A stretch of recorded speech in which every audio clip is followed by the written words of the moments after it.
Ciao a tutti e benvenuti da Bilalla. In questo video vorrei condividere con voi questo nuovo dipinto che ho fatto, che è in assoluto il più, stravagante e anche quello che mi ha dato la maggiore soddisfazione sia a livello artistico che proprio come piacevole passatempo. In generale, quando dipingo, cerco di dare più spazio alla fantasia e al piacere di dipingere che non alla ricerca della perfezione.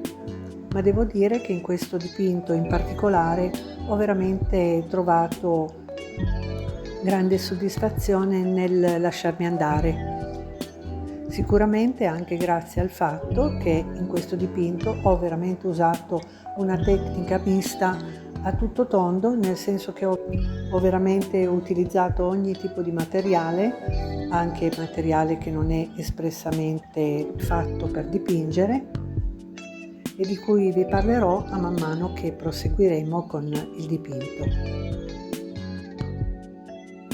Come supporto ho utilizzato un pannello di MDF della misura di 60 x 60 cm e abbastanza spesso in quanto ha uno spessore di 6 mm. E prima di procedere con i colori ho dato 2 mani di gesso acrilico bianco. Poi, una volta asciutto, per creare lo sfondo ho utilizzato, come potete vedere all'inizio del filmato, 2 bombolette spray, una di colore rosa e l'altra di colore dorato. E qui vi do subito un consiglio: se utilizzate dei colori metallici o comunque dei colori che riflettono molto la luce, studiate prima come volete fare il dipinto, nel senso dove volete andare a posizionare il soggetto. E vi dico questo perché il colore dorato in questo caso mi ha creato qualche problema, proprio perché, come faccio sempre, non mi preordino più di tanto il lavoro da fare e quindi non avevo messo in conto che un occhio sarebbe andato a posizionarsi proprio dove c'era una macchia di questo colore dorato, e quindi quando ho dovuto lavorare su quell'occhio ho avuto delle difficoltà perché appunto sparava la luce che si rifletteva sopra ed è stato abbastanza antipatico lavorare in quel modo.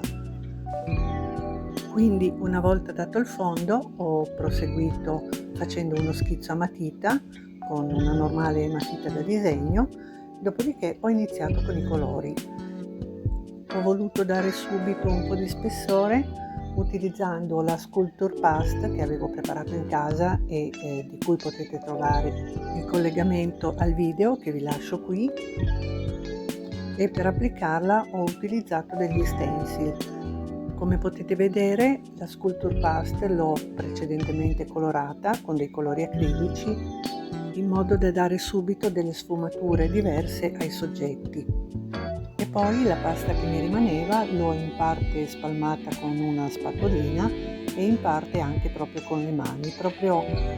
assecondando i gesti che mi venivano naturali. A proposito dei colori acrilici, devo dire che è la prima volta che li utilizzo per fare effettivamente un dipinto. Infatti fino ad ora i colori acrilici li usavo esclusivamente per colorare i manufatti che realizzavo in cartapesta o con lo stucco.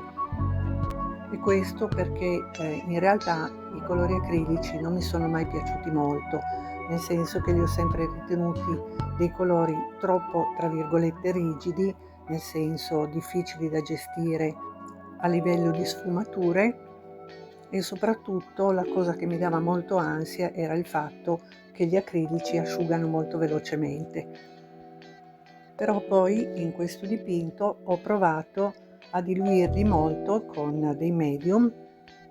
in maniera sia da ritardarne l'asciugatura e anche e soprattutto da renderli molto fluidi e molto trasparenti in maniera da creare delle velature. Infatti, se notate, su questo dipinto vengono date più passate con i pennelli e con i colori, creando appunto delle velature che vanno a coprirsi una con l'altra e dando quindi anche un maggiore effetto di profondità e di tridimensionalità. E quindi in sostanza rendendo i colori acrilici più facili da gestire e anche dando poi più corpo al dipinto, rendendolo alla vista molto più simile a un dipinto ad olio.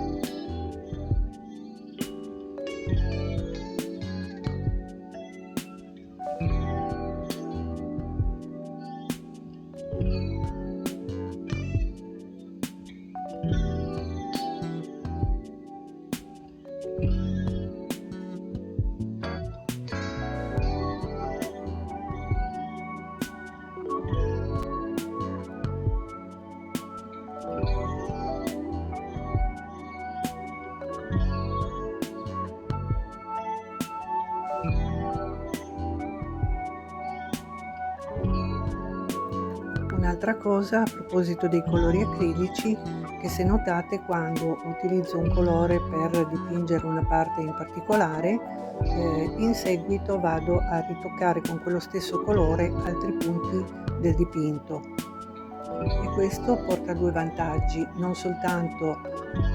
il fatto di eliminare degli sprechi, in quanto tutto il colore che mi rimane sulla tavolozza lo utilizzo subito e quindi non lo lascio lì a seccarsi, e inoltre ho anche il vantaggio di cominciare già a dare colore un po' in tutto il dipinto, a maggior ragione quando si tratta di dipinti di dimensioni abbastanza grandi come questo. E quindi apportando già un po' di colore in vari punti si evita anche che poi ci siano troppe discrepanze di colore, e quindi il dipinto risulterà più equilibrato, in quanto anche se si utilizzano vari colori vengono un po' appunto distribuiti in tutte le zone, e soprattutto quando si tratta di dipinti del genere fantasy tipo questo.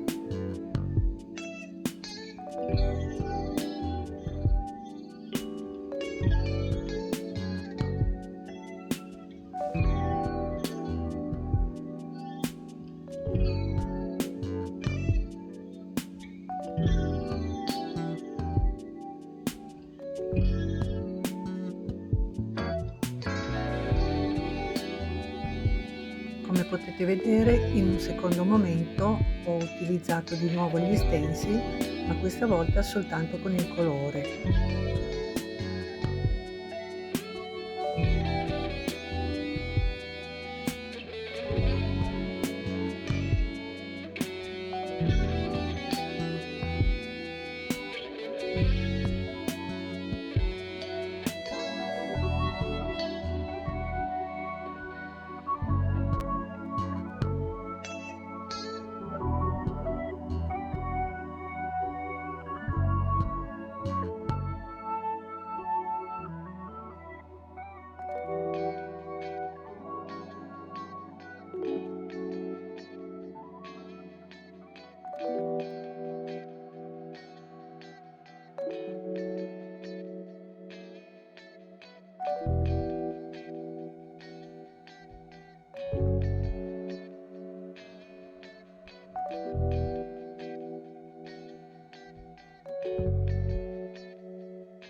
Come avete potuto vedere, mentre lavoravo con i colori sulla parte del viso, ho versato direttamente sul dipinto del medium. Precisamente quello che ho utilizzato era del Puring, ma semplicemente perché in quel momento non avevo il medium per i colori, quindi ho utilizzato il Puring, che è comunque a modo suo un diluente, anche se è più specifico per le colate di colore. Infatti, dopo che ho versato questo Puring, l'ho distribuito bene con un pennello largo in maniera da uniformarlo bene e poter quindi dipingere più facilmente, avendo reso in questo modo la base più scorrevole per i pennelli.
Per fare alcune ombreggiature ho utilizzato dei pastelli ad olio che ho poi sfumato con le dita o con un pennellino,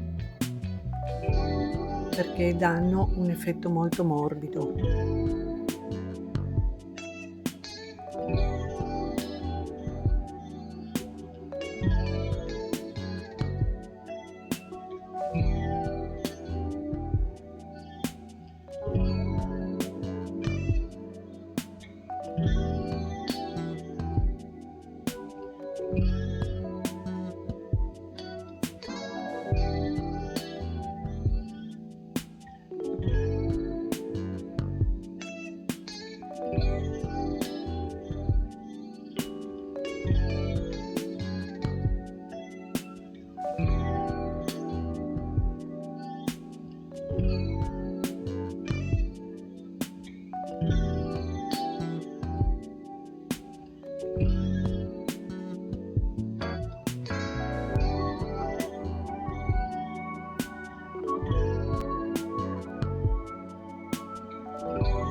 quanto riguarda la tavolozza che ho utilizzato per i colori acrilici, purtroppo non l'ho inquadrata in questo video,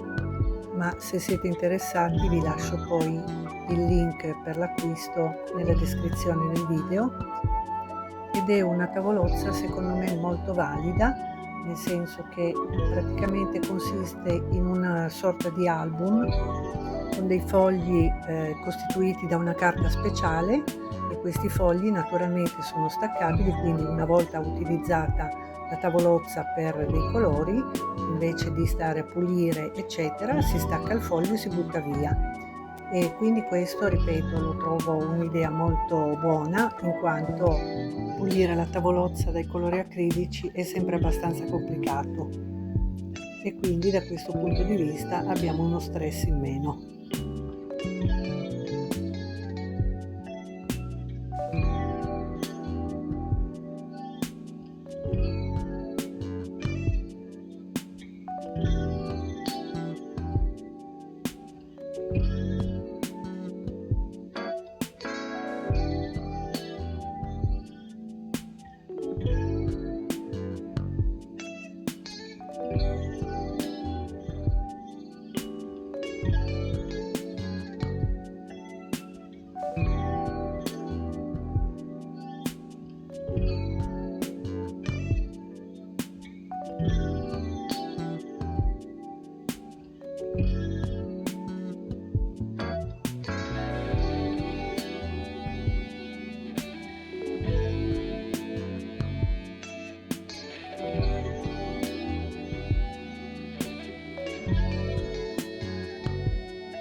Per rifinire le sopracciglia ho utilizzato due pennarelli, uno con la punta più grande e uno con la punta più sottile, e in un secondo tempo un prodotto proprio da cosmetica, quindi un eyeliner per sopracciglia a pennellino, per dare proprio l'effetto dei peli delle sopracciglia.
Per i dettagli degli occhi ho utilizzato anche qui dei pennarelli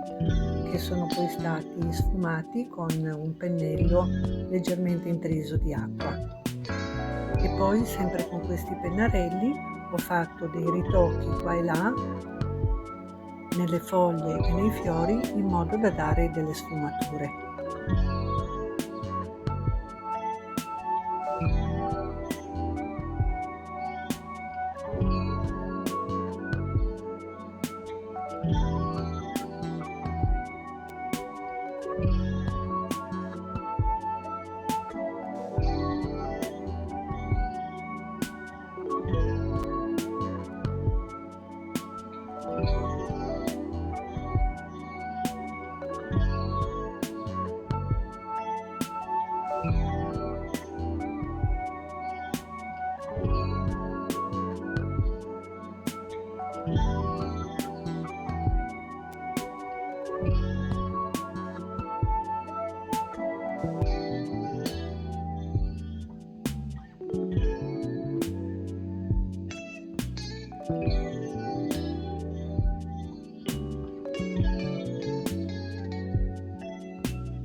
Per apporre la mia firma sul dipinto in maniera che rimanesse tridimensionale come i fiori o le piante, ho utilizzato di nuovo la Sculpture Past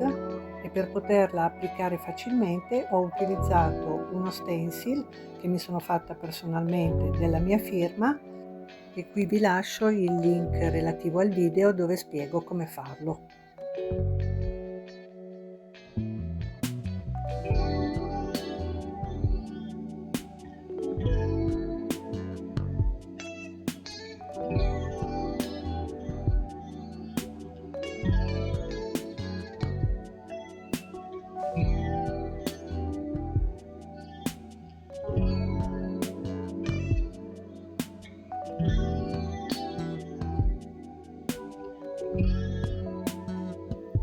Per dipingere le ciglia, per dare un bel effetto volume senza però che rimanessero troppo pesanti, ho utilizzato anche qui un eyeliner per sopracciglia,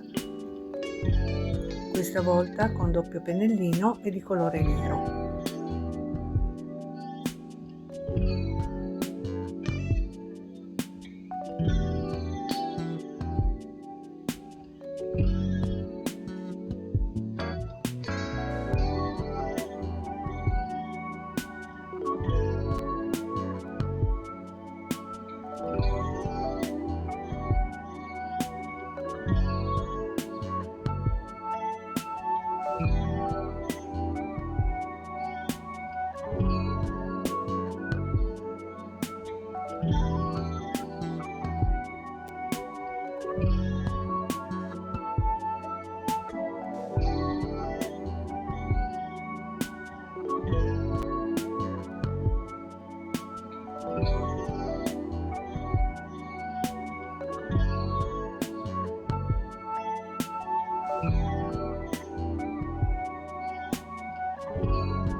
Per creare un po' di ombreggiatura sotto i fiori e sotto le foglie ho utilizzato dei colori di grafite acquerellabili e quindi poi li ho sfumati con dei pennellini molto morbidi.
Infine ho voluto ancora applicare un elemento tridimensionale, quindi ho applicato una farfalla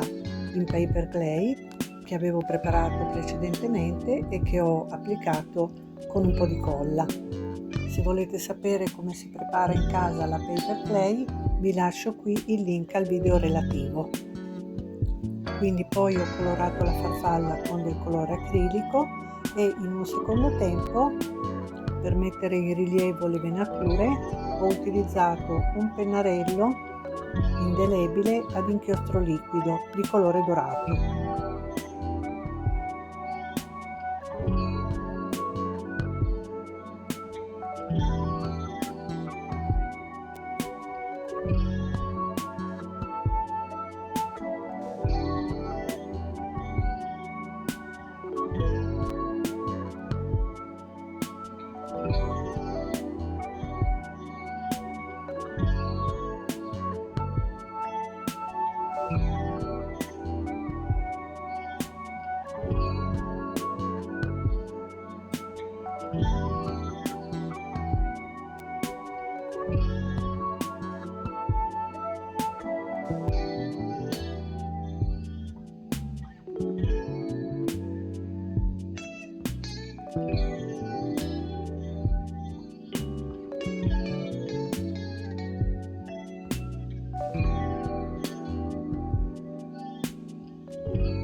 Quindi una volta che tutti i colori si sono asciugati bene, per proteggere il tutto e dare brillantezza, ho applicato una mano di vernice lucida all'acqua, specifica per colori ad olio o acrilici. In questo caso, trattandosi di un dipinto di grandi dimensioni e costituito in buona parte da parti in rilievo, ho utilizzato un pennello molto grande e soprattutto molto morbido. Nel caso specifico un pennello in pelo di capra.